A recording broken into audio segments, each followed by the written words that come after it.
So today we are doing the March 2023 paper 1 variant 2. So let's get started. Question 1, it says a good is most suitable to be provided by the market if it is the features of a public good, which include non-rival, non-excludable, and non-rejectable. These three, if you represent the good, then it is least likely or least suitable to be provided by the market. And those goods that are excludable and rival, since the private firms can earn profit on them because customers will have to pay for them, on excludable goods, and also rival, the consumption of one person reduces the consumption for another, and for such a good, private producers can make a profit from it. So if it is excludable and rival, then it is most suitable to be provided by the market.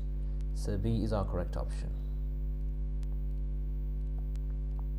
2, it says what is the definition of long run.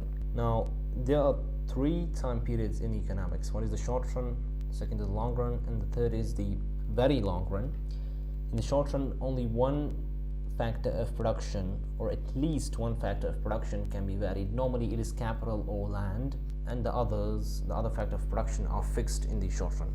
In the long run, all factors of production are variable, including capital and land. And in the very long run, the technology is also variable. The technology also becomes advanced.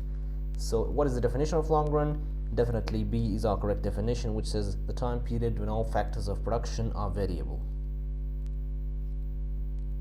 3, it says the table states the consequences of 2 macroeconomic policies. What correctly identifies whether these statements are normative or positive? Normative statements are those statements that are subjective, value-based judgments, and they are based on opinions, and they cannot be tested against evidence.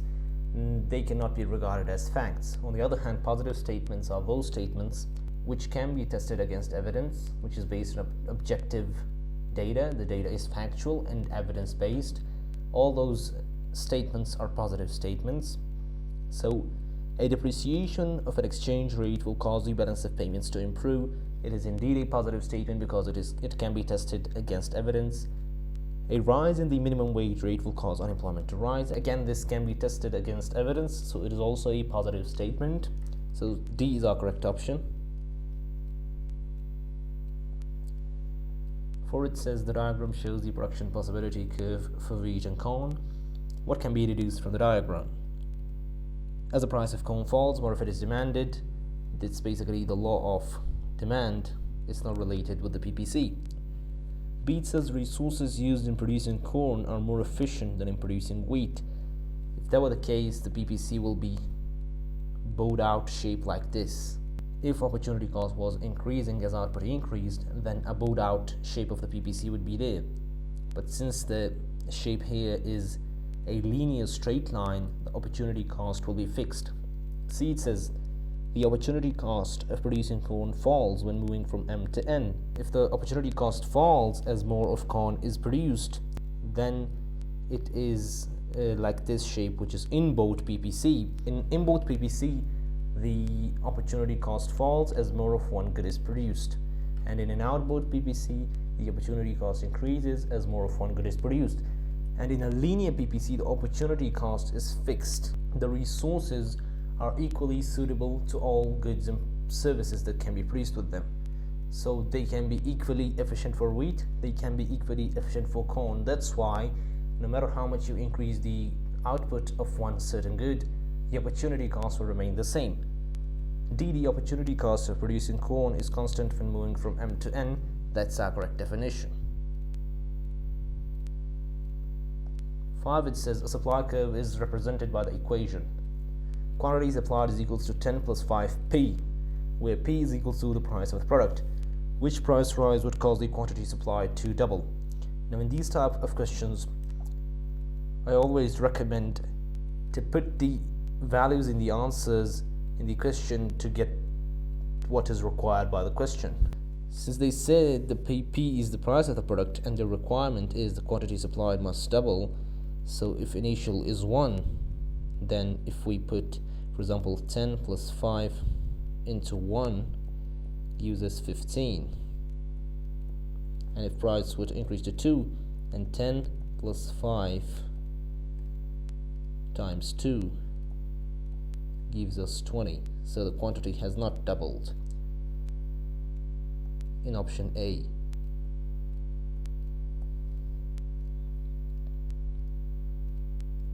Let's try option B. 10 plus 5 times 1, again 15, and $3. 10 plus 5 times 3, which gives us 25. Again, the quantity is not doubled. So let's try C.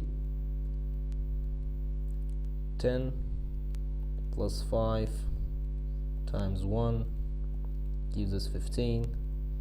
10 plus 5 times 4, 20 plus 10 gives us 30. So it has indeed doubled, so C is our correct option. Moving on, which diagram illustrates unitary elasticity of supply? Whenever the supply curve emerges from the origin, the supply for that supply curve will be unitary elastic. So in that case, C is our correct option. For A, the PS value is perfectly inelastic. For B, it is elastic. For D, it is perfectly elastic. As far as B is concerned, for B, the PS is elastic, but as the quantity increases along the curve, the PS value would fall for B. Similarly, if there is a curve, for example, the supply curve emerged from the quantity axis, then the PS value will be inelastic, but as the quantity increases along the supply curve, the PS value will increase for this type of curve. But for A, C, and D, these are the extreme cases. If the supply curve is a vertical line, it is perfectly inelastic throughout the curve, the PS value. And also if it is unitary elastic, the PS will be equal to 1 throughout the curve. And if it is perfectly elastic, it will be perfectly elastic throughout the curve. But for these two, the PS value will vary. If the supply curve emerges from the price axis, then the PS value will be elastic, but the PS value will fall moving up the supply curve. And for this one, when the supply curve emerges from the quantity axis, the PS value will be inelastic, but it will rise as we move up the supply curve. So when it says, in which case is the price system not a possible method of allocating resources? A, in the distribution of foodstuff among population. It is in the hiring of workers by employers. It is C, in the ownership of land for agricultural use. Again, it is D, in the provision of public goods. Public goods are never provided by the price mechanism, so D is our correct option. Because there is no profit, there is no incentive to produce public goods since there is no profit. And in the price system, the main aim is always to earn profit. In the price mechanism, the provision of public goods is nearly impossible because the price of public goods is usually zero, and since the price is zero, the price system will not work. Question 8, it says a sports stadium has two prices of seats. The cheaper seats are $10 and the more expensive seats are $20. When the prices of all seats are increased by 10%, the effects on demand are a fall of 5% for the cheaper seats and a fall of 12% for the more expensive seats, which describes the responsiveness of demand to the change in price. So there are cheaper seats and there are expensive seats. The price for both of them is increased by 10%, as we can see here. So the percentage change in price is 10%.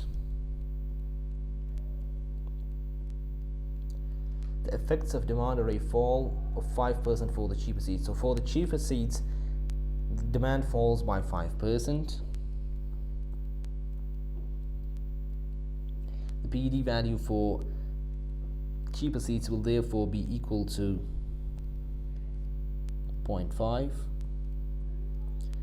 And as far as the expensive seats are concerned, the price rise for them is also 10%, and their demand falls by 12%.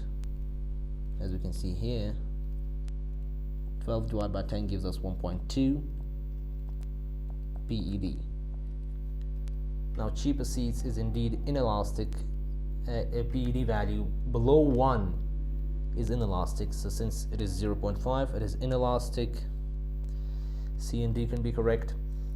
For expensive seats, the PED value is 1.2, which means above 1 is elastic, so indeed C is our correct option. Question 9, it says, which statement correctly describes the shape of the demand curve for a normal good? A, it shows an inverse relationship between income and quantity demanded. The demand curve is plotted between the price and the quantity demanded, not the income and the quantity demanded. B, it says, it shows an inverse relationship between the price of the good and the quantity demanded. This is the correct description. C, it shows a positive relationship. No, there's never a positive relationship between the price and the quantity demanded. For normal goods, for given goods, there's a positive relationship between the price and the quantity demanded, but for normal goods, the price and the quantity demanded have an inverse relationship. D, it shows a positive relationship between income. Again, income and quantity demanded are not plotted in the demand curve. The demand curve is plotted between the price and the quantity demanded, so D is incorrect as well. So B is our correct option. 10. Why does the basic economic problem of scarcity apply to both the rich and the poor? I asked this question in my WhatsApp channel as well, so if you haven't joined my WhatsApp channel, do join it, because I'll be sharing these types of MCQs, which are conceptual MCQs. So I'll be sharing such MCQs so that you can benefit from it. The WhatsApp channel link will be given in the description. So A says the choices people make are not dependent on income inequalities. It's irrelevant. B, it says consumers pay the same prices for goods and services to satisfy their wants. Again, irrelevant. The basic economic problem of scarcity basically refers to unlimited wants but limited resources. This results in scarcity to occur. C, it says human wants exceed what can be produced from available resources. This is the correct description.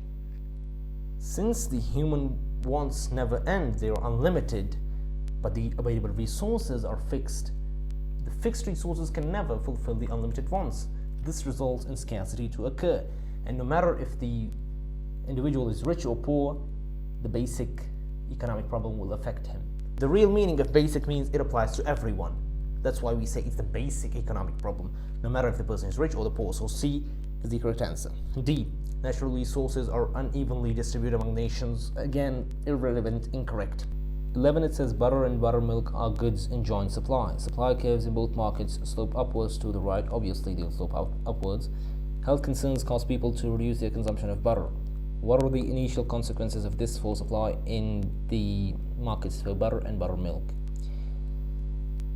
So if the demand for butter falls like this, demand curve shifts inwards, this results in, if the initial quantity demanded is here, it reduces to this point. So the quantity demanded and the quantity supplied both reduce. And since the quantity supplied of butter has reduced and buttermilk is in joint supply with butter, if the supply of butter is reduced, the supply of buttermilk will reduce also as well, so buttermilk supply will shift inwards. So option 8 says move left along supply curve. That's correct. B, move left along supply curve, so A and B could be correct. C and D are incorrect because there's not a shift in the supply curve for butter. There's a shift in the demand curve, which results in movement leftwards along the supply curve. For A, the supply of buttermilk, A, it says move left along supply curve. That's incorrect. The supply curve shifts inwards. B, it says shift left to the supply curve, so B is our correct option. 12, it says the diagram shows the demand and supply of a good. When the market is in equilibrium, which area measures the difference between what consumers are willing and able to pay and what producers receive at that output. The difference between what consumers are willing and able to pay and what producers receive at that output is basically the consumer surplus. And to measure the consumer surplus on the diagram, you should remember another definition of consumer surplus, that is the area that is above the price level and below the demand curve. That is the area of the consumer surplus. So X is our consumer surplus in this question. So option A would be correct in this case. And Y is our producer surplus. So you also need to keep in that mind. So to calculate the producer surplus, the area that is below the price level and above the supply curve is our producer surplus, and the area that is below the demand curve above the price level, that is the consumer surplus. 13. Why do some local governments subsidize the provision of bicycles to encourage their use? To encourage their use means there is benefits related to the provision of bicycles, such as the health benefits that people gain, the traffic that is reduced due to it, the pollution that results from car is reduced due to it. So it is indeed a merit kit. 8 says consumers are afraid of having car accidents. If they were afraid of car accidents, they would not require a subsidy to purchase it. Even if bicycles were expensive, they would purchase it due to the fear that they may have accidents in cars. So A is incorrect. B, consumers are unable to afford bicycles. That could be considered correct, but since the main aim of the government here is to internalize all of the benefits that are associated with the bicycle to get the external benefits that the consumers are unaware about. So B could be considered correct, but it is not the most correct option. The main aim is here to encourage their use. And why would government encourage their use? Because of the external benefits that are associated with it, and consumers do not realize these benefits. So B is incorrect. C, it says consumers are not aware of the external benefits of using bicycles. This is the correct option, because indeed positive externality would occur if there's information failure, which would result in the consumers not being aware of the external benefit of bicycle use. And when the government subsidizes it, it becomes cheaper, so the consumption of bicycles would increase due to the subsidy. So C is our correct answer. D says consumers ignore the external costs of using bicycle. Consumers do not ignore the external costs of bicycles, they are just unaware of it. So D is incorrect as well. 14 says the table shows Gini coefficients for both income and wealth in two countries. Gini coefficient is a measure of inequality. Which statement is correct? A, Gini coefficients are not compatible between income and wealth, because this is incorrect. Gini coefficient is a measure of inequality for both income and wealth. B, income inequality is greater in country P than in country Q. The thing that you need to keep in mind is that the higher the Gini coefficient, the higher will be the income and wealth inequality. So B says income inequality is greater in country P than in country Q. That is correct, because in country P the Gini coefficient is 0.6 and in country Q the Gini coefficient is 0.5, which means the Gini coefficient in country P is greater, therefore the income inequality in country P is greater. B is our correct option. C, it says wealth inequality is greater in country P than in country Q. That is incorrect. It's lower value in country P for wealth than country Q, as we can see. D, wealth inequality is greater than income inequality in both countries. That's incorrect. Wealth inequality is lesser than income inequality in country P. So D is incorrect as well. 15, it says a government is faced with rising inflation. It wishes to reduce inflationary pressure while avoiding a fall in output. Our aim is to reduce the inflationary pressure. So we want to reduce the inflationary pressure, but we are not compromising the actual output or the economic growth. That could only be done with the use of supply side policies, because in demand side policies there will be conflicting aims. If you aim to reduce inflation, as a result the economic growth will fall, the output will fall in demand side policies. So to achieve this type of aim, the supply side policy must be put in place. Which action is most likely to meet its needs? A, increase in laws to promote competition. This is the correct option. Why? Because if competition is increased, firms will not raise the price due to higher competition. so inflationary pressure will reduce. And due to higher competition, the firms will be encouraged to produce a higher output, hence the output will not fall and the inflationary pressure will be controlled. So this supply side policy is indeed correct for this type of aim. B, an increase in taxation. If we increase tax, economic growth falls due to reduced disposable income, reduced aggregate demand. So B is incorrect. C, an increase in budget surplus. If budget surplus is increased, it means either government spending is reduced or taxation is increased. Both of these things reduce the aggregate demand, and when aggregate demand reduces, actual growth or actual output falls. So C is incorrect. D, an increase in the exchange rate. If exchange rate is increased, exports become expensive and imports become cheaper. When exports become expensive, the total revenue from them will reduce, and when imports become cheaper, the total revenue from them will increase. This will result in the net exports of the country to fall, and when net exports falls, the aggregate demand falls, and when the aggregate demand falls, there will be a fall in output. So it is also not the most likely action to meet its needs. So A is our correct option. 16, it says the table shows selected information from a country's national accounts. So GDP is given, net property income or net factor income is given, capital consumption or depreciation is given, national debt is given. What is the country's net national income? Ignore this. Ignore the national debt.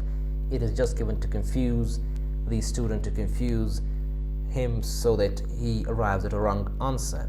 So you just gotta ignore the national debt because it is not required in these calculations. To convert the GDP to net national income, the net national income basically means that gross national income minus capital consumption or depreciation. Now, how will we get our gross national income? The GDP is given, but the gross national income is not given. To get the gross national income, we take our GDP and we add the net property income into it. So as a result, we get the gross national income. So the GDP is 28 plus the net property income, which is minus 3. It gives us 25. So our gross national income is 25. Now to calculate the net national income, we take the gross national income and deduct depreciation from that. And since our gross national income is 25, we deduct the depreciation, which is 6, gives us the answer of 19. 19 is our net national income, so A is our correct option. 17, it says that the graphs show the changes in the exchange rates of the pound sterling, pounds against the US dollar and the euro between the years 2001 and 2003. Whenever the US dollar per pound is given, this means that 1 pound equals whatever dollars that are given here. So if in 2001 1 pound is equal to nearly $1.44, and in 2003, as we can see here, 1 pound is equals to $1.75. This means with 1 pound in 2001 we could only buy $1.44, but with the same 1 pound in 2003 we can afford a greater quantity, $1.75. So the pound has indeed appreciated against the US dollars. So in that case, A or B could be our correct options.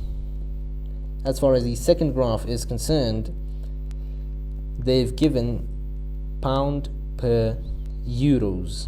In this case, the graph would imply that 1 euro is equals to whatever pounds that is given in this place. So if we look at 2001 here, it's nearly 0.615, so 1 euro is equal to 0.615 pounds in 2001, and in 2003 we can see here it's nearly 0.70, so 1 euro equals 0.7 pounds, which means in 2001 we can afford 0.615 pounds with 1 euro. and in 2003 with €1, with the same €1 we can afford 0.7 pounds. This means the euro became more appreciated. The euro appreciated against the pound, and the pound depreciated against the euro. How do we know that the pound depreciated against the euro?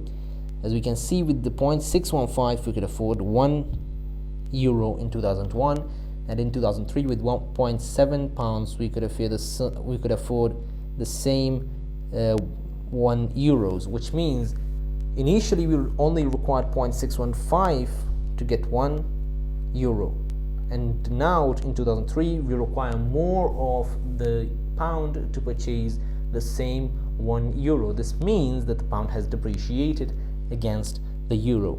So the pound has appreciated against the dollar and depreciated against the euro. A is our correct option. 18, it says, which statement about the circular flow of income is correct? A. Exports and imports do not affect the equilibrium level of national income because they always cancel each other out. That's completely wrong. Exports and imports definitely affect the national income of the country. B. The greater the level of saving, the greater the level of injections in the form of investment must be. It is not necessary that the higher the saving, the higher will be the injection in the form of investment. It is not necessary that all of the saving or most of the saving will be invested. It could be that most of the saving is consumed. So both are possible, and B is indeed not correct, because it is always the case that the greater the level of saving, the greater will be the injections in the form of investment. So B is incorrect as well. C. When consumers use past savings to increase their spending, there will be a rise in national income. Yes, if savings are used to increase the spending, the consumption, an increase in consumption will definitely increase the national income. So C is correct option. D.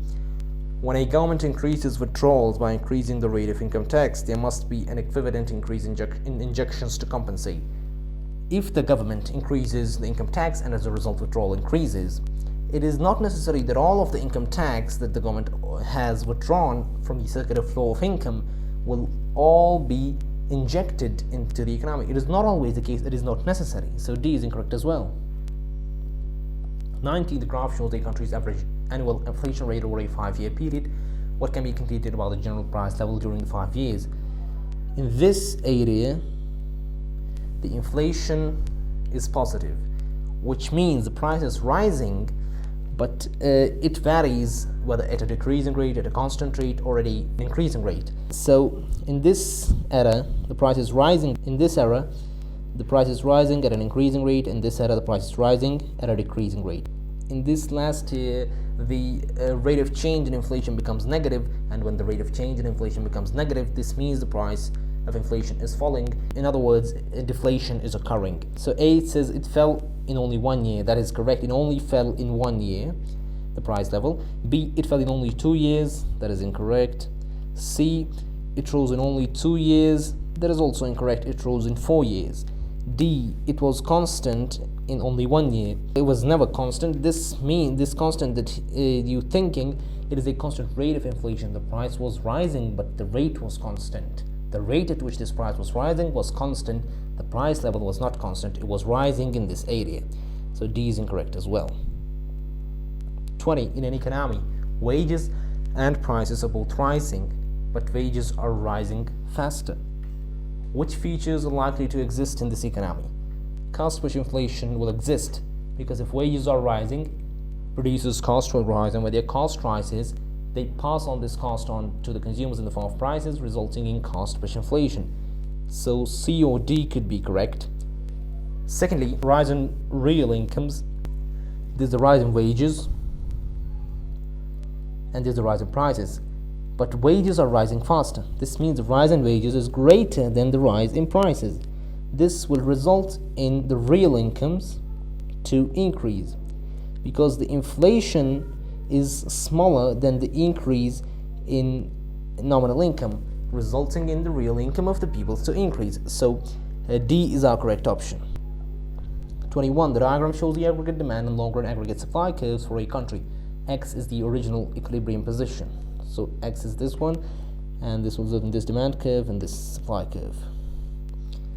In 1 year, over 1 million foreign workers left the country, but at the same time, the country's currency appreciated against the currency of its major trading partners.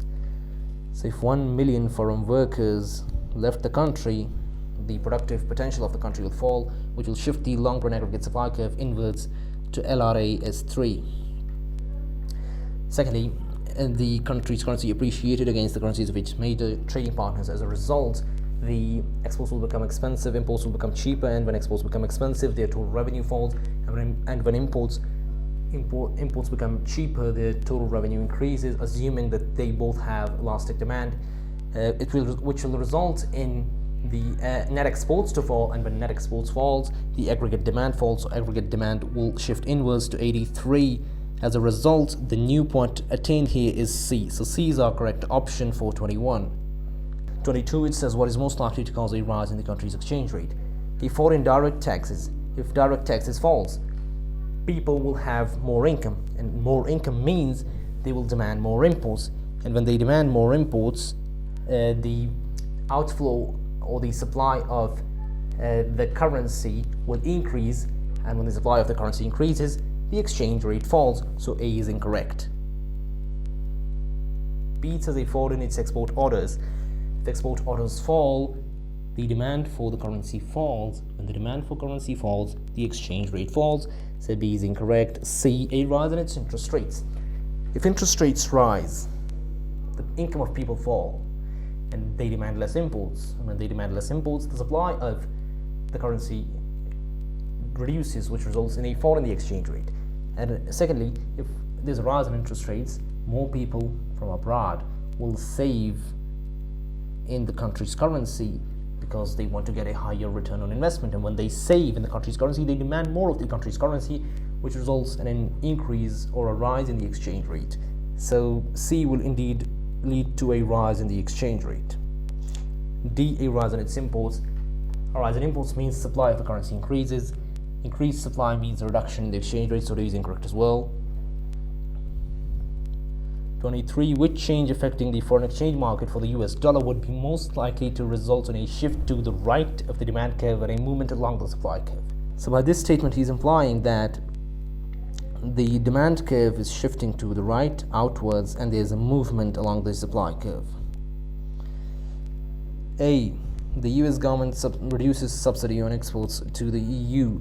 If subsidies are reduced, exports will become expensive, and the demand for exports will reduce, which will shift the demand curve for the currency inwards, not outwards.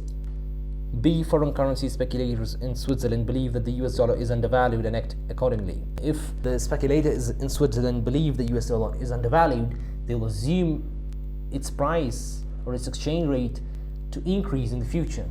Because whenever we say something is undervalued, it means in the future it will increase in value. And when I assume that something is going to increase in value, I will definitely buy more of it to get the benefit of the higher prices when it become high in the future.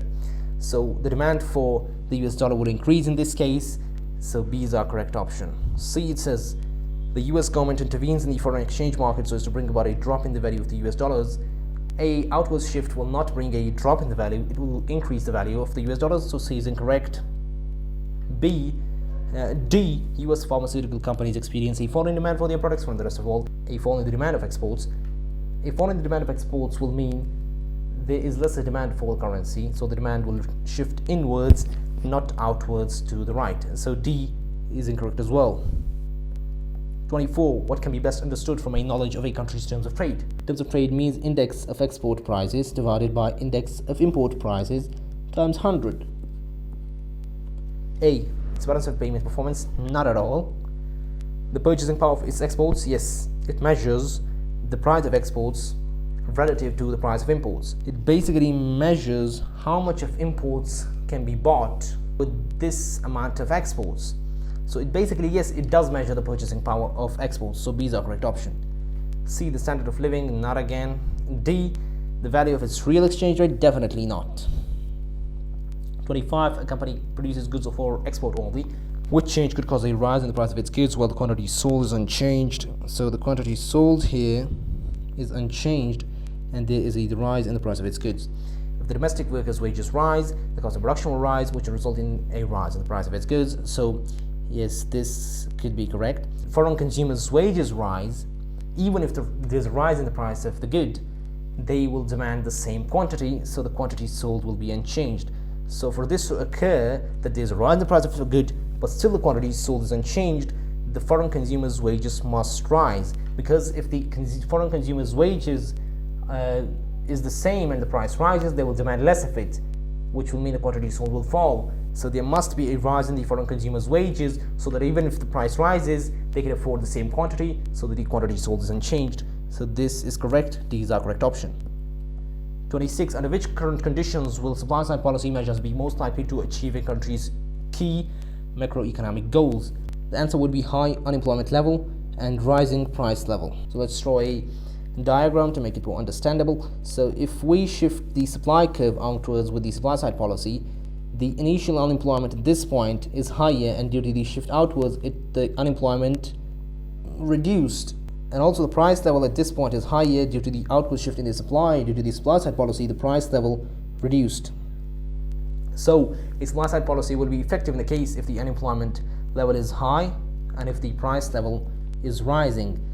Because if the price level is already low and the unemployment level is low, there's no point in implementing the supply side policy, because it will be ineffective in achieving its aim. So B is our correct option for this one. 27. Why might a government prefer to use floating exchange rates? A. It allows the government more independence in policy making. A is indeed the correct option. This is because in floating exchange rate, the exchange rate is determined by the demand and the supply for the country's currency. In case of a fixed exchange rate, the government will always be worried about the exchange rate when it's implemented policies for the domestic market. So for example, if interest rates are to be increased and the government has set the fixed exchange rate at a lower price, and the government wants to increase interest rate to control inflation, the increased interest rates will also increase the fixed exchange rate value. So that would be burdensome for the government, because in one hand, government wants to control inflation, on the other hand, the fixed exchange rate will rise. This will make the government very dependent in its domestic policy making. It must always be linked with the exchange rate of the currency. But in case of floating exchange rates, since the exchange rate is determined by the demand and supply, and the government has not fixed its value, the policy making for the domestic market will be independent of the exchange rate. So A is our correct answer. B, it encourages the government to build up its foreign exchange reserves. The foreign exchange reserves are needed in a currency if the government wants to manage a currency to a certain range, or wants to fix a currency to a certain value. In that case, the foreign exchange reserves will be needed.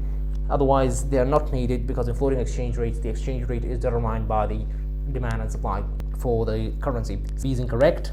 C, it eliminates the instability of free markets. Due to the free markets, the instability increases. It does not eliminate, because the floating exchange rate is the most volatile of all exchange rates as compared to fixed exchange rates and managed floating exchange rates. D, it gives firms more confidence in future costs and price. Since the floating exchange rate is more volatile, it fluctuates a lot, the confidence that firms have in the currency will be very low. The confidence that firms have in the constant prices will be very, very low due to this volatility in the exchange rate of the country. So D is incorrect as well. 28, it says what is least likely to rise as a result of the use of expansionary fiscal policy. Expansionary fiscal policy will definitely increase the aggregate demand. It would increase the nominal income. If the aggregate demand increases, the nominal income increases, and since the aggregate demand increases, the inflation will increase as well. But as far as the budget surplus is concerned, if expansionary fiscal policy is used, that is, government spending increases and taxation reduces, if that happens, the budget surplus that the country has, it will definitely reduce, so it is least likely to rise. So B is our correct option.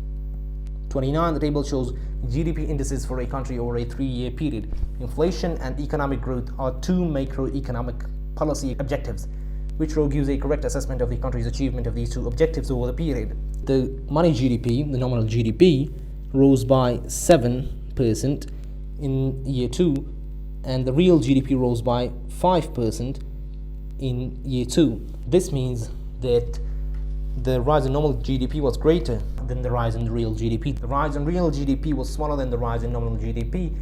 This was due to inflation, because once we adjusted the nominal GDP with the inflation, the real rise was lower. So definitely inflation is occurring here. Again, as we can see in the year 3, the nominal GDP rose by 8 and the real GDP rose by just 1. So the rise in nominal GDP again here is greater and the rise in real GDP is very much smaller. This is because of inflation, because real GDP is calculated by adjusting the nominal GDP with inflation. So inflation is definitely occurring here. But since we do not have the consumer price index, we cannot tell whether the inflation is declining or rising. But we for sure know that the inflation is occurring and it is positive. So this is correct. And the rate of economic growth, it is indicated by the real GDP. And if we calculate the percentage change from year 1 to year 2, we get 5%. And if we calculate it from year 2 to year 3, we get 0.9%. This means initially the rate of economic growth was 5%, but now it declined, it reduced to 0.9%. Here we are sure that the economic growth is falling. Initially it was 5% and then it fell to 0.9%, so the rate of economic growth is declining, and therefore C is our correct option. 30, it says the government raises interest rates to improve the current account of the balance of payments. What might reduce the effectiveness of this policy? 8 says a fall in domestic growth. A rise in the interest rates will definitely lead to a fall in the aggregate demand, a fall in domestic growth, so that is incorrect. B, consumer pessimism. That is incorrect as well, because if consumer is not confident about the economy, he will not increase his consumption as a result of increased interest rates. But if he is optimistic, he is confident about the country's prospects, even if the interest rates increases, he will still increase his consumption. As a result, the imports will not be controlled due to higher interest rates. C, increased domestic saving. This means the effectiveness of the policy will increase, because increased consumer saving means consumer will consume less and they will import less due to higher interest rates, and this will definitely improve the current account balance of payments. This will increase the effectiveness, it will not reduce the effectiveness. D, price elastic demand for exports. If there's price elastic demand for exports, a rise in interest rates will mean investors will borrow less loans for investment, and if they do borrow loans, what will happen is that the cost of borrowing will rise, which will directly increase their cost of production. As a result, increased cost of production will translate to higher export prices, and if the demand for exports is price elastic, higher export prices means the total revenue from exports will fall. When the total revenue from exports falls, the inflows reduce, and when the inflows reduce, the current account balance of payments will worsen, not improve. So D is the only option which reduces the effectiveness of increased interest rates policy to control to improve the balance of payments current account. So this is all for today. Let's meet in the next video. Until then, take care. Goodbye.